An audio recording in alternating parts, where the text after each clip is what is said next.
This is the story of Rebecca Martinez, a 34-year-old marketing executive from Phoenix, Arizona, whose innocent curiosity about her family's heritage led her down a rabbit hole of discovery that would forever change how she saw her beloved father, Miguel Martinez.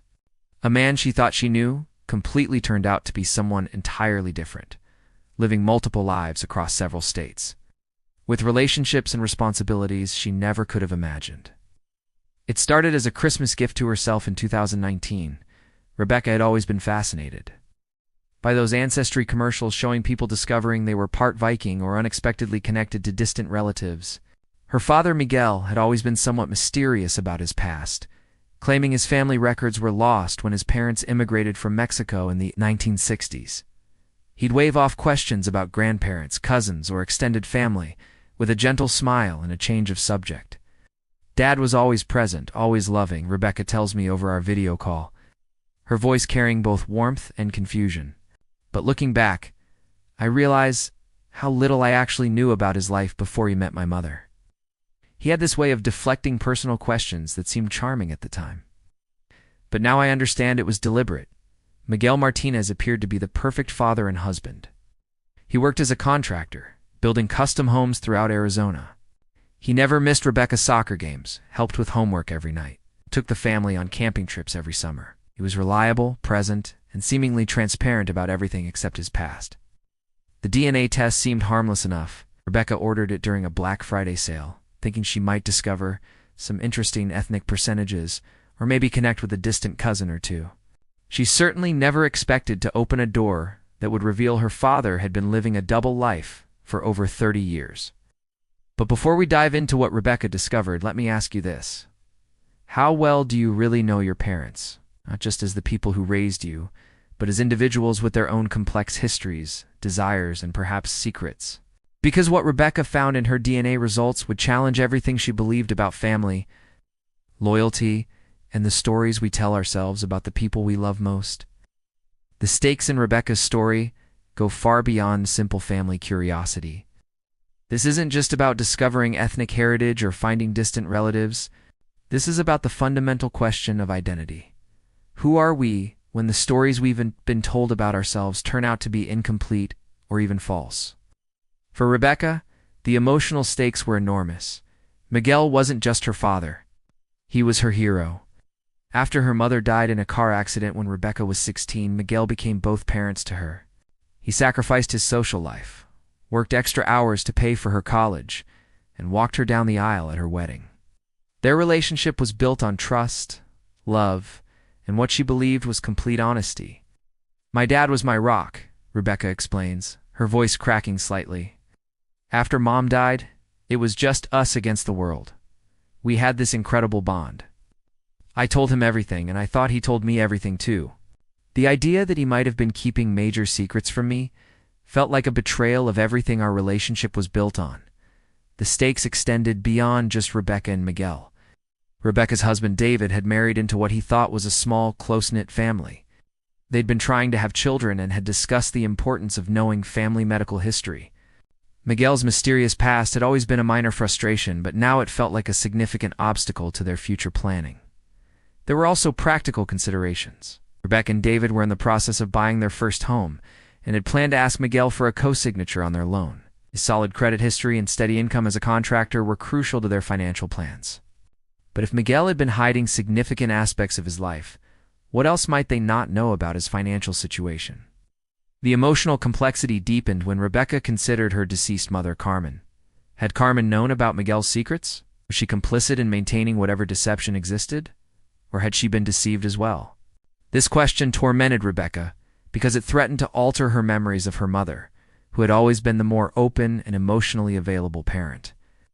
"I started questioning everything," Rebecca admits. "Every family photo, every story Dad had told me about how he and Mom met, every explanation for why we never visited extended family. It was like looking at my entire childhood through a different lens. And suddenly all these little inconsistencies that I'd never questioned before started seeming significant." The stakes also involved Rebecca's sense of cultural identity.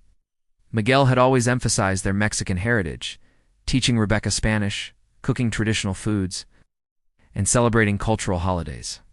But if his family history wasn't what he claimed, what did that mean for Rebecca's connection to her cultural roots? Had those traditions been authentic, or were they part of an elaborate fiction? Perhaps most frighteningly, Rebecca realized that discovering Miguel's secrets might fundamentally change their relationship. Could she forgive deception that had lasted her entire life? Could she trust him again? And what if whatever he was hiding was so significant that it would be impossible to maintain their close bond? The investigation Rebecca was about to embark on would test not just her detective skills, but her capacity for understanding, forgiveness, and redefining what family means. Because sometimes the people we love most are also the people capable of the most elaborate deceptions, and sometimes those deceptions are motivated by love itself. The question that haunted Rebecca as she stared at her DNA results was on just what her father had been hiding, but whether she really wanted to know the truth. Because once you open that door, once you start pulling at the threads of someone's carefully constructed story, there's no going back to the comfortable certainty of not knowing. Little did Rebecca know that her simple curiosity about her ancestry would soon reveal that Miguel Martinez wasn't just keeping secrets about his past.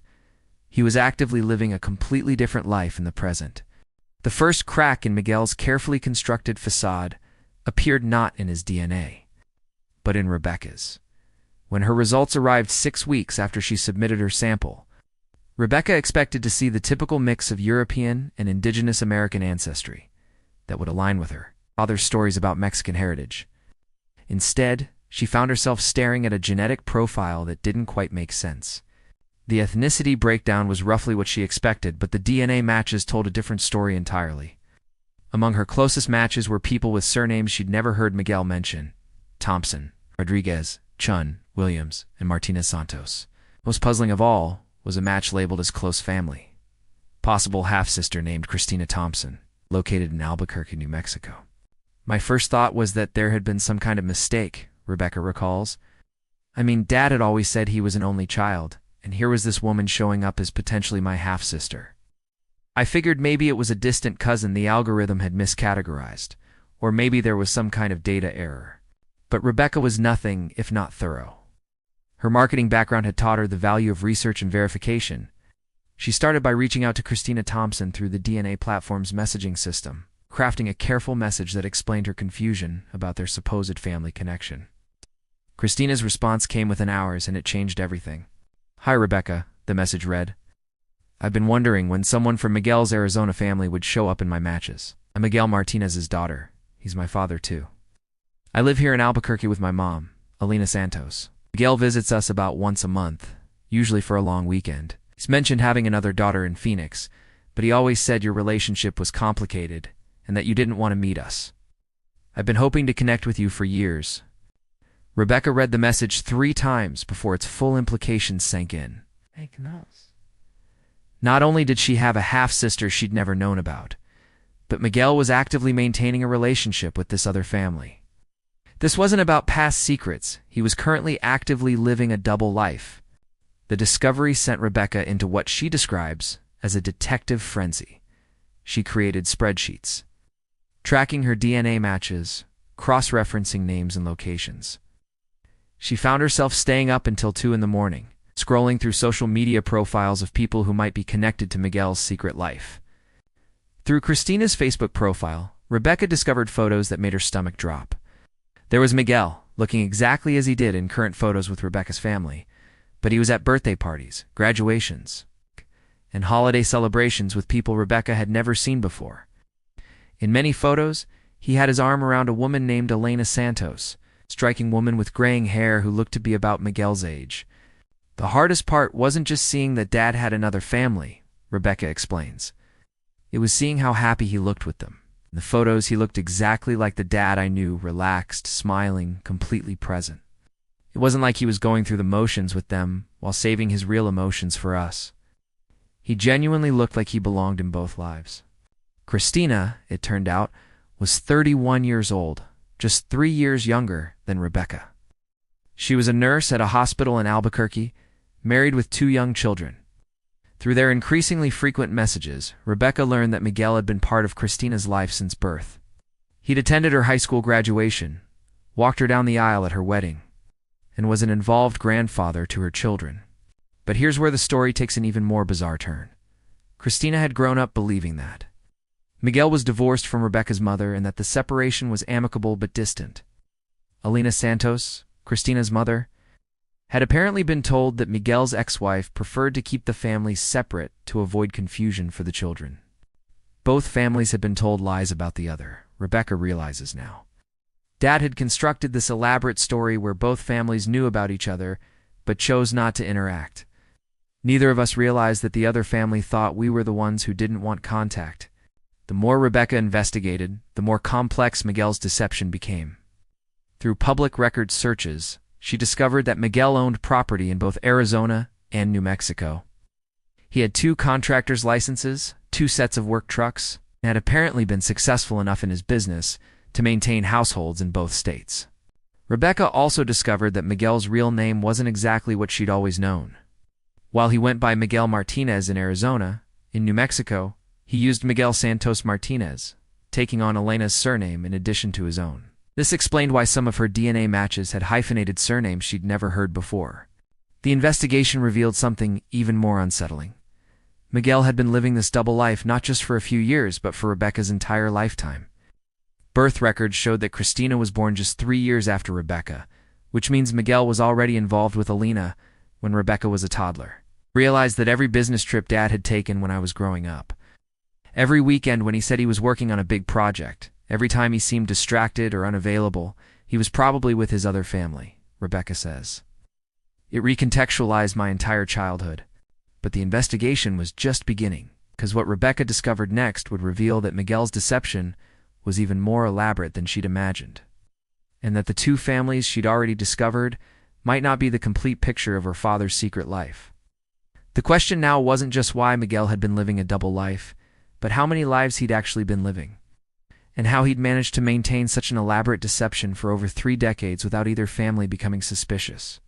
As Rebecca dove deeper into her investigation, she realized that uncovering Miguel's secret required more than just online research. Needed to understand the man behind the deception, which meant she would eventually have to confront him directly. But first, she wanted to gather as much information as possible.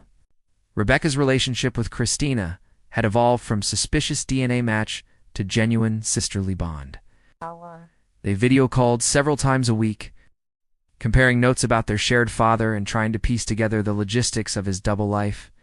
Cristina was equally shocked to learn the truth about Miguel's deception. Cristina and I started mapping out Dad's schedule, Rebecca explains. We realized he had this incredibly sophisticated system. In Arizona, he told me he often had to travel to job sites in other states. In New Mexico, he told Cristina's family that his main business was based in Arizona, but that he preferred living in Albuquerque because it was quieter and reminded him of his childhood. The sisters discovered that Miguel had essentially created 2 complete identities. In Arizona, he was Miguel Martinez, the devoted single father who had overcome the tragedy of losing his wife to build a successful contracting business. In New Mexico, he was Miguel Santos Martinez, the family man who had found love again with Alina after an amicable divorce and who split his time between states for business reasons. Both stories contained enough truth to be believable. Miguel had indeed built a successful contracting business. Rebecca's mother had indeed died tragically, and Miguel was genuinely devoted to both of his daughters. The lies were lies of omission and misdirection rather than complete fabrication. But as Rebecca and Cristina compared notes, they discovered details that suggested Miguel's deception was even more elaborate than they'd initially realized.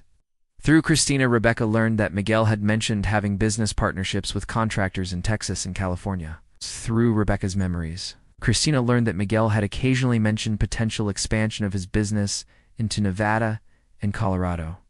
We started wondering if there were other families, Cristina admits during one of our interviews. I mean, if Dad could successfully maintain 2 complete lives for 30 years, what was to stop him from maintaining 3 or 4? This suspicion led Rebecca to expand her DNA investigation. She began systematically reaching out to more distant matches, asking careful questions about any connection to Miguel Martinez or anyone with similar names. Most leads went nowhere, but a few conversations raised new questions. A DNA match in San Antonio, Texas, mentioned having an uncle named Miguel who worked in construction and traveled frequently between Texas and New Mexico. A match in Las Vegas claimed her mother had dated a Miguel Martinez in the 1990s, but that the relationship had ended when he'd moved away for work. The breakthrough came from an unexpected source, Miguel himself. Rebecca had been debating for weeks about how to confront her father. The weight of her discovery was affecting her marriage, her work performance, and her sleep. David, her husband, was growing increasingly concerned about her obsession with investigating Miguel's secret life. David kept asking me what I planned to do with all this information, Rebecca recalls. He pointed out that I could confront Dad or I could just choose to accept that he had reasons for keeping his life compartmentalized. He wasn't entirely wrong, neither option seemed particularly appealing. The decision was made for Rebecca when Miguel called her one evening, concerned because she'd been distant during their recent conversations. In a moment of emotional overwhelm, Rebecca found herself blurting out the truth. "Dad, I know about Christina," she said, the words tumbling out before she could stop them. The silence on the other end of the phone lasted so long that Rebecca wondered if the call had been dropped. When Miguel finally spoke, his voice was quiet and defeated. "How long have you known?" he asked. "About 6 weeks," Rebecca replied. "We need to talk." What happened next surprised Rebecca. Instead of denial, anger, or elaborate justification, Miguel simply said, "You're right. We do need to talk. Can you come over tomorrow evening? There's a lot I need to tell you. It's not a conversation we should have over the phone." That conversation, which Rebecca recorded with Miguel's permission, would reveal the true scope of her father's secret life and the motivations behind his decades-long deception.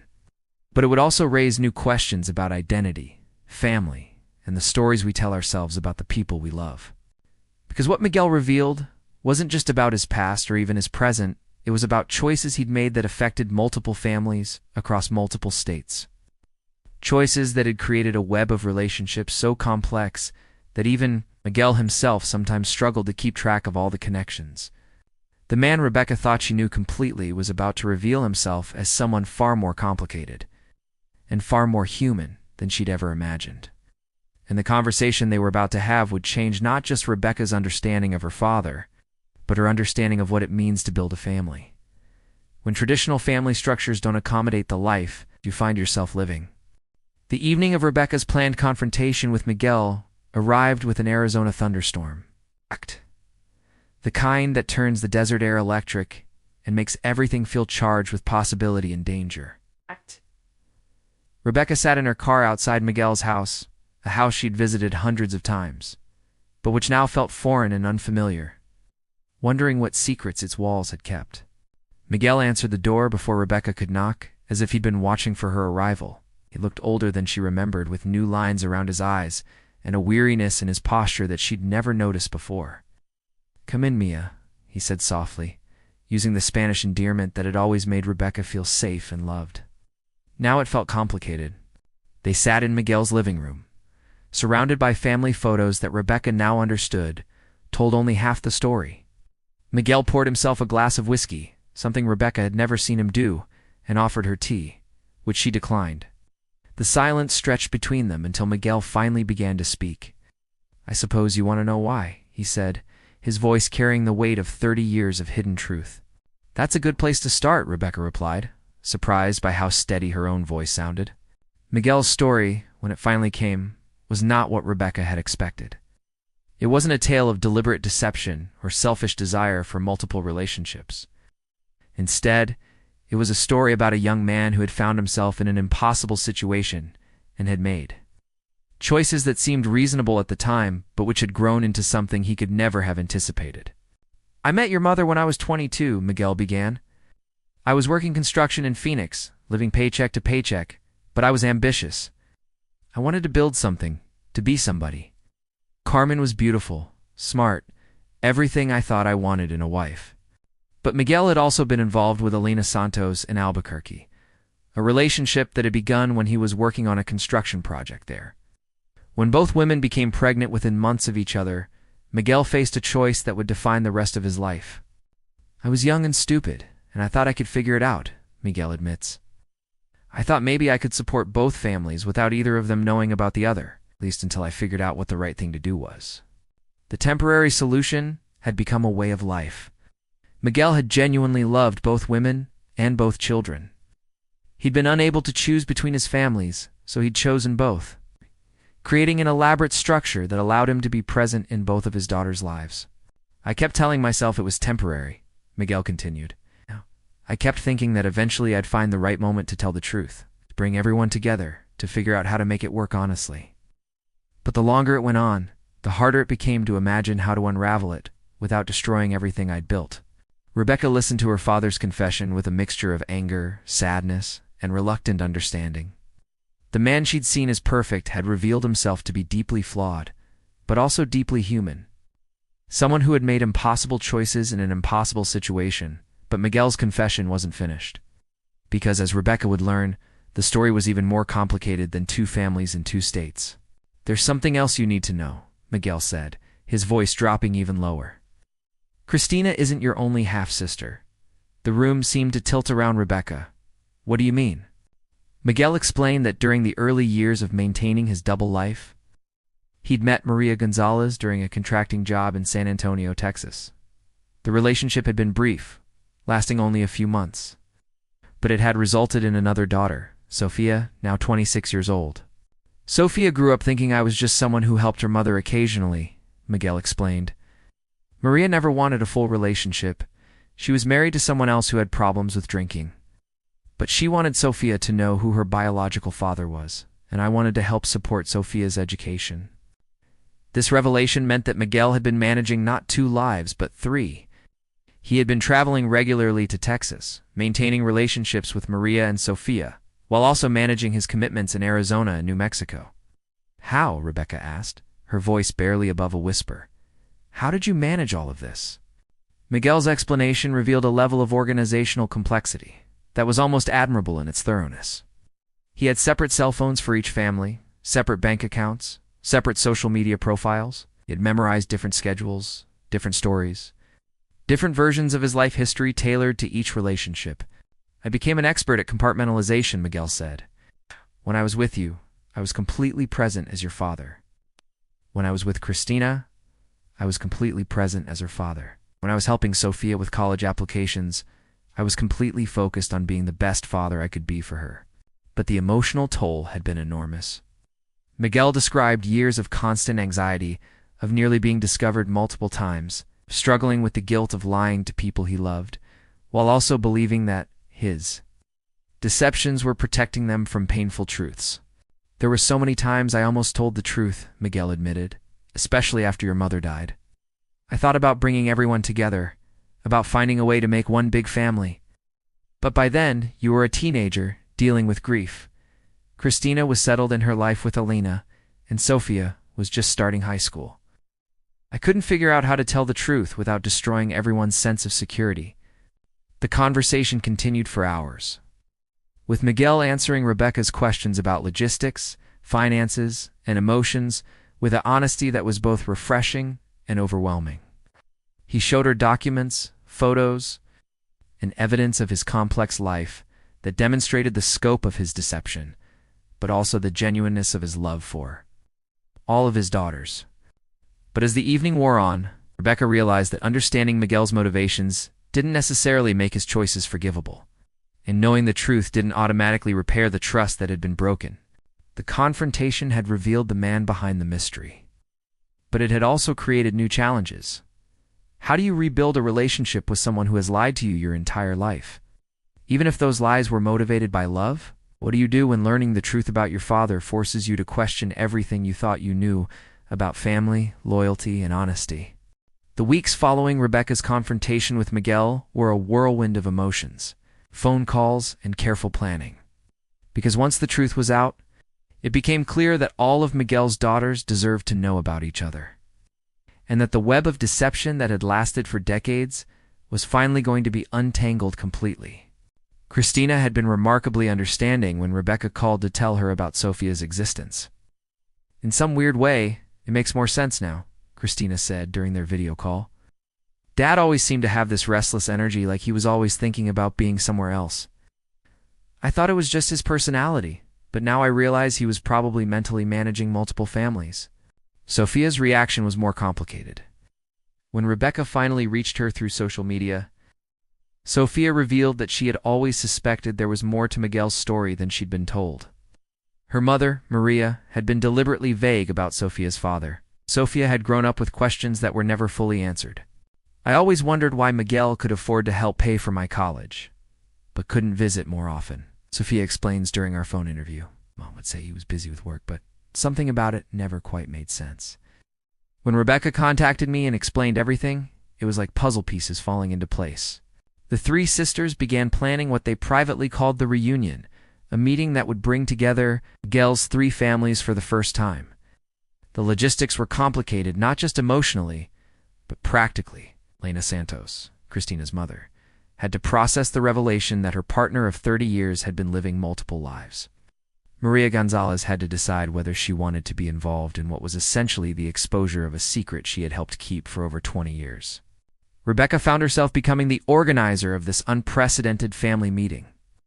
Her marketing background proved useful as she coordinated schedules, booked a neutral venue, a conference room at a hotel in Flagstaff, Arizona, roughly equidistant from all three cities, and managed the complex emotions of multiple family members who were processing decades of deception.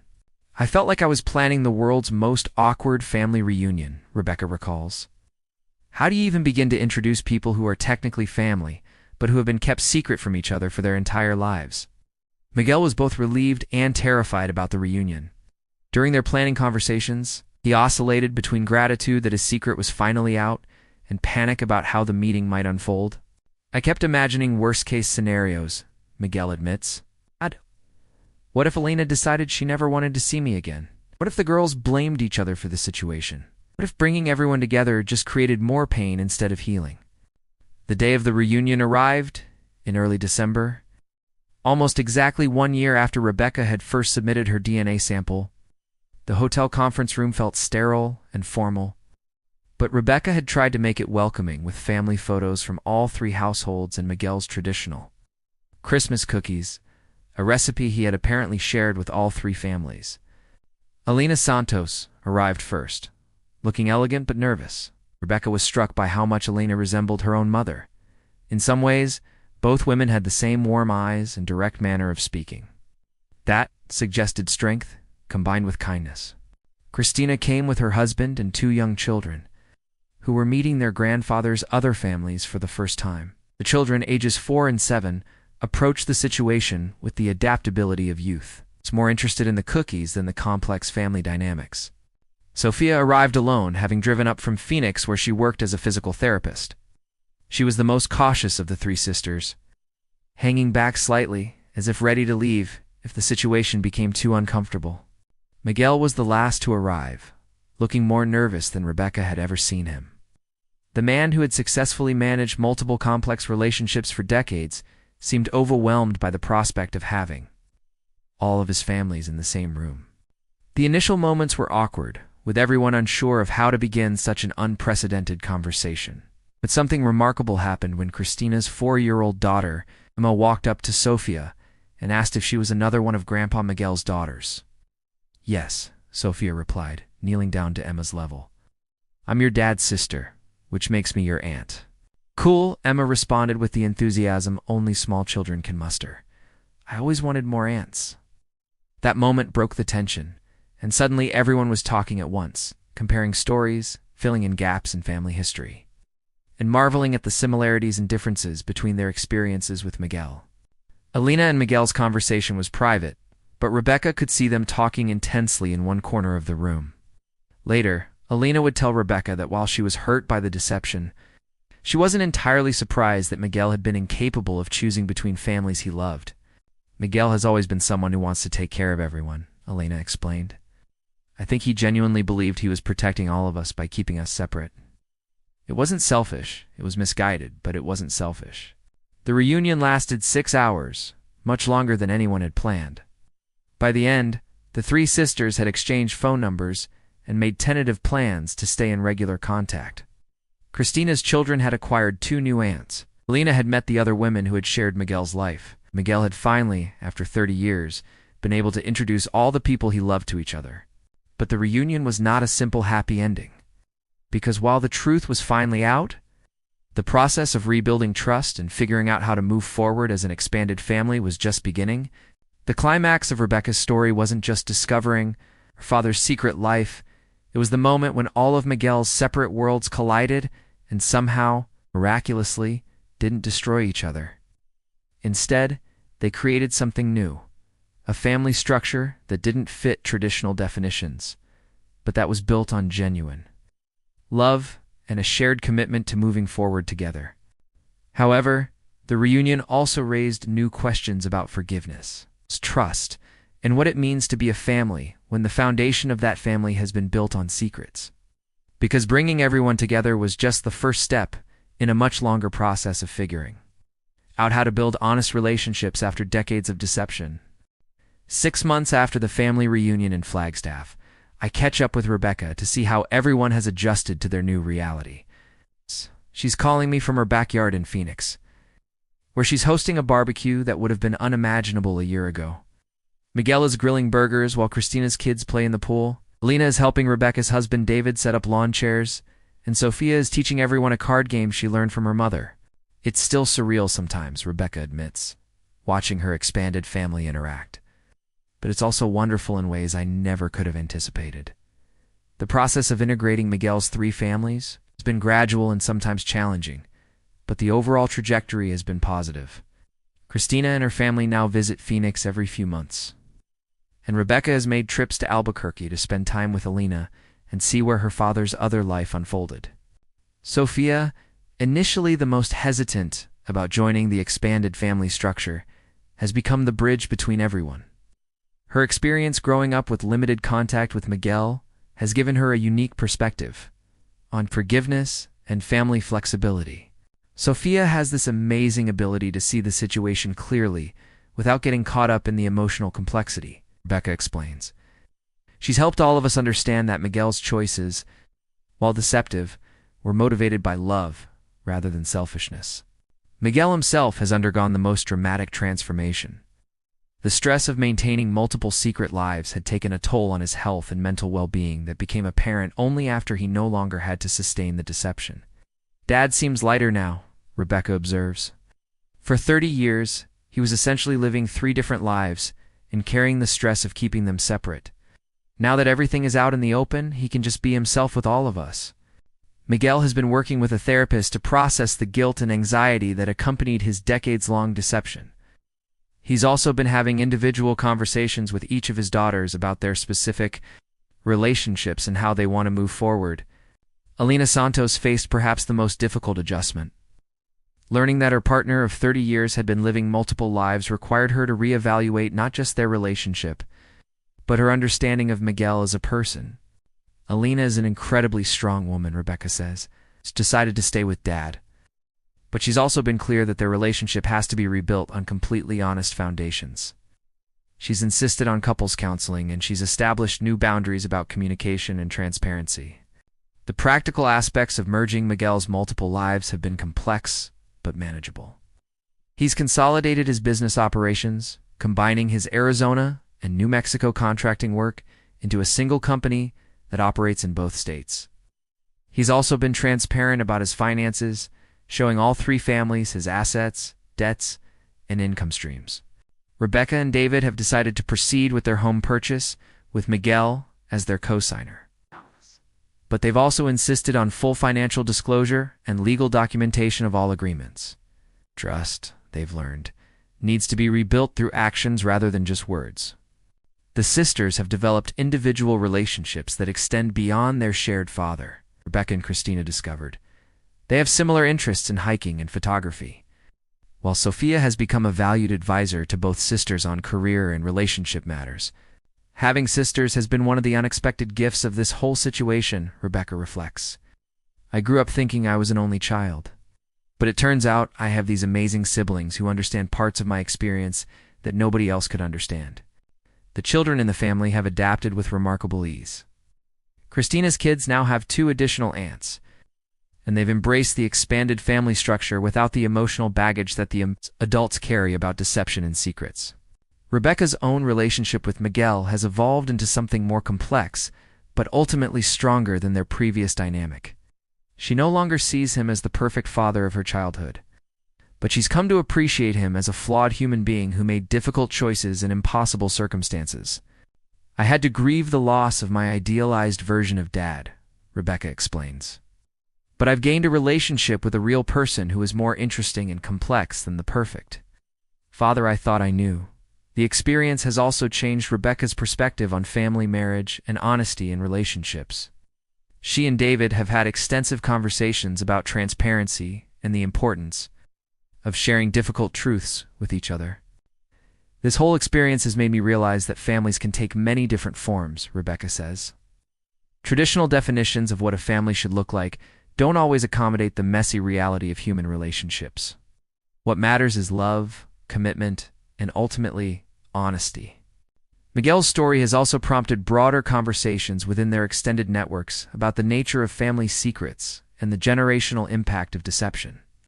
Several friends and family members have shared their own stories of discovering hidden aspects of their parents' lives, suggesting that Miguel's situation, while extreme, is not entirely unique. I think a lot of families have secrets, Rebecca muses. The difference is that most secrets don't involve multiple families in multiple states. But the core issues, trust, forgiveness, the complexity of human relationships, are probably more common than we like to admit. As our conversation winds down, Rebecca reflects on the year-long journey that began with a simple DNA test and led to the complete restructuring of her understanding of family. Would I do it again, knowing what I know now? She asks herself aloud. Absolutely. The truth was painful, and the process of rebuilding trust has been challenging.